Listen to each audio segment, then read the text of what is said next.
Стационарот не е фарма за животните скитници каде што градот може да ги чува. Откако ќе добијат третман, во рок од 30 дена мора да ги вратиме од местото каде што се земени. Вака градоначалникот на Скопје Петре Шилегов се правдаше за долгогодишниот проблем со кучињата скитници. Како главни виновници ги посочи сопствениците, кои поради негрижа ги оставаат своите миленици на улица. Стационарот не е фарма за животни скитници каде што градот може да ги чува. Ние по комуналната програма која што во моментот ја имаме, можеме кучињата скитници да ги земеме, да ги истретираме, вакцинираме, стерилизираме за да не бидат опасност за здравјето на граѓаните и должни сме да истите после рок од 30 дена ги вратиме на местото од каде што се подигнати. Повеќе од 11.000 чипови за домашните миленици веќе се доставени кај сопствениците, со цел полесно да се детектира и да се спречи приливот на животните на улица, вели Шилегов. Сепак се поголем е бројот на уличните кучиња кои шетаат низ скопските улици. Дали имате некоја информација колку е бројот на кучиња кои што се?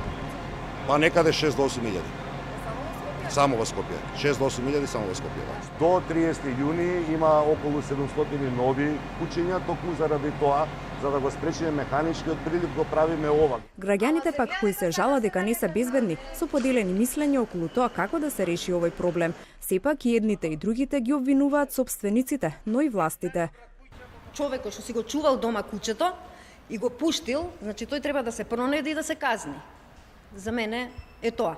Ја не знам што е работата. Дали држава нема снага, сила да ги среди тие. Мене лично никогаш ме нема нападнато куче надвор, а често ги галам им носам храна и така натаму колку што можам. И мислам дека треба како граѓани да се грижиме за нив, пошто тие се живи души. Децата се небезбедни, ај ние старите така, ма децата мали играат нон-стоп. И често пати. Сега сретнавме едно необележено. Како? Па ако има каде да се сместат, нека се сместат. Ако нема каде да се уништат, шо? Или е тоа малце сурово? А, како не сурово? Сте биле ли нападнати? Како не? Затоа и тоа реагирам така. Вчера во центарот на Скопје беше нападнат службеник од Светска банка кој бил во посета во Македонија.